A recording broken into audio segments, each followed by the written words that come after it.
আমি প্রচণ্ড ভয়ে আছি, মানে আজকে আমাদের লাস্ট নাইট এখানে শান্তিনিকেতনে।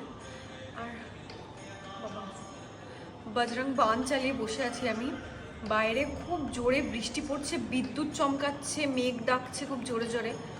আর আমি গেছিলাম বাইরে ভিডিও করার জন্য, রুমে এসেছি, রুমে এসে বসেছি। জাস্ট মানে কথা হচ্ছিল যে যদি লোডশেডিং হয়ে যায়, পাওয়ার কাট হয়ে যায়, সঙ্গে সঙ্গে পাওয়ার কাট হয়ে গেছে। মানে ভয়ে আমার পুরো শুকিয়ে গেছে ভাই, বলার মতো কিছু নেই। আমি ভয় তাড়াতাড়ি, আর ওয়াইফাইও চলে গেছে, আমার ফোনের নেটটাও এখানে কাজ করছে না। তাড়াতাড়ি করে কোনো রকমে বজরং বানটা আমি চালিয়েছি, এত জোরে ভয় পেয়ে গেছি।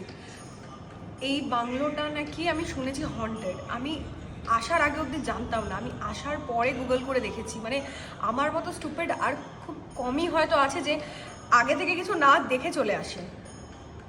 মানে আমি সিরিয়াসলি খুব ভয়ে আছি। কালকে 4 বার পাওয়ার কাট হয়েছে, সব মানে গেছে সঙ্গে সঙ্গে চলে এসেছে। আজকে মোটামুটি 2-3 মিনিট অফ ছিল। আমি ভাবছিলাম অন্ধকারে ভিডিওটা করবো, সঙ্গে সঙ্গে লাইটটা চলে এলো আবার। বাট ভাই ভিতরটা পুরো শুকিয়ে যাচ্ছে।